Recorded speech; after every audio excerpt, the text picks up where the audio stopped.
Assalamualaikum dan salam sejahtera saya ucapkan kepada Puan Zuliana binti Bachok. Tajuk pembentangan kami hari ini ialah nasi adalah menggemukkan, mitos atau fakta. Ahli kumpulan saya ialah Nurul Syafiqah binti Muhammad Asrul dan saya sendiri Siti Aminah binti Alimuddin.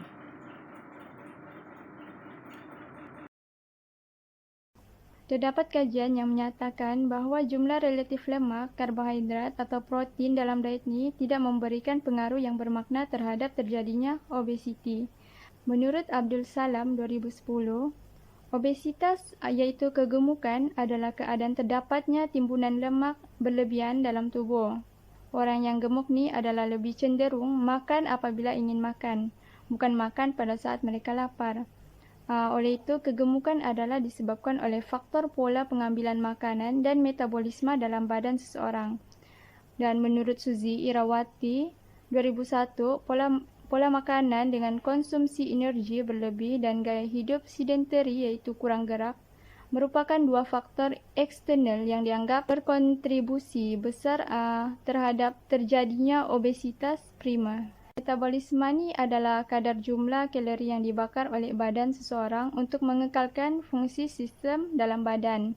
Aktiviti tubuh badan ni seperti proses pernafasan dan sistem badan memerlukan tenaga yang bergantung kepada sumber kalori. Individu yang mempunyai metabolisme yang tinggi mempunyai kadar rendah untuk mendapatkan kegemukan. Dan menurut Abdul Salam 2010, pada saat berolahraga, kalori terbakar. Makin banyak orang berolahraga, maka semakin banyak kalori yang hilang. Kalori secara tidak langsung mempengaruhi sistem metabolisme seseorang.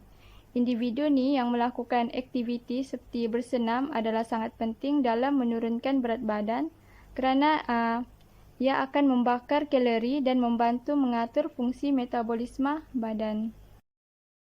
Mengetahui bahawa nasi merupakan sumber utama tubuh badan manusia. Nasi merupakan sumber utama yang memberi nutrien kepada tubuh badan manusia, tidak kiralah bayi maupun golongan yang telah tua. Selain itu, nasi juga mampu membuatkan diri seseorang menjadi lebih gembira dan aktif untuk melakukan aktiviti harian. Selain itu juga, kita dapat mengetahui bahawa nasi mempunyai pelbagai kebaikan dalam tubuh badan manusia. Hal ini demikian kerana pada tahun 2014, negara Indonesia telah menjalankan kajian bahawa 98% penduduk negara tersebut mengamalkan nasi sebanyak 173.3 gram nasi per hari, dan rakyat tersebut beranggapan bahawa sekiranya mereka memakan nasi setiap hari, tubuh badan mereka akan menjadi gemuk. Persoalannya, adakah ini mitos atau fakta? Hal yang berlaku dalam kalangan masyarakat di negara kita dan luar negara juga beranggapan bahawa memakan nasi mampu menjadikan diri seseorang menjadi gemuk atau tinggi kandungan lemak. Yang kedua, nasi boleh menyebabkan kencing manis. Yang ketiga, nasi mengandungi banyak gula. Dan yang keempat, beras tidak mengandungi nutrien yang diperlukan dalam badan. Perkara ini sebenarnya mitos kerana nasi menjadikan lemak dalam tubuh badan seseorang sekiranya nasi tersebut diambil pada kuantiti yang banyak dan melebihi jumlah yang diperlukan dalam tubuh badan seseorang. Yang kedua, nasi boleh menyebabkan kencing manis. Hal ini sebenarnya mitos kerana nasi mempunyai kandungan gula yang seimbang, dan sekiranya seseorang mengambil dalam kuantiti yang banyak, ini menyebabkan penyakit lain boleh berlaku kerana apa-apa yang kita makan dan masukkan ke dalam badan kita perlulah mengikut kuantiti yang diperlukan dalam badan kita. Dan yang ketiga, beras mengandungi banyak gula. Kita mengetahui bahawa nasi atau beras mempunyai kandungan gula yang baik untuk tubuh badan kita, namun kandungan tersebut tidaklah menyebabkan tubuh badan seseorang menjadi kencing manis, melainkan dia mengambil kuantiti tersebut pada jumlah yang banyak.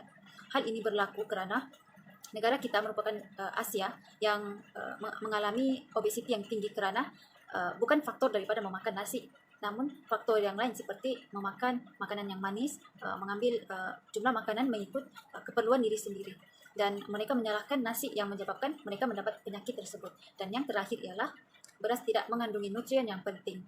Mitos tersebut merupakan perkara yang sering berlaku dalam kalangan masyarakat di negara kita kerana apabila mereka mengamalkan diet seharian, mereka beranggapan bahawa nasi merupakan faktor yang menyebabkan mereka mengalami kegemukan, dan mereka tidak memakan nasi atau mengambil bahan-bahan seperti karbohidrat, roti dan sebagainya ke dalam makanan harian mereka. Dan perkara ini menyebabkan ada yang tidak seimbang dalam pola pemakanan kerana tidak mengamalkan nasi dalam pemakanan seharian mereka. Sekian sahaja pembentangan saya mengenai mitos yang berlaku dalam kalangan masyarakat negara kita mengenai memakan nasi. Sekian, terima kasih.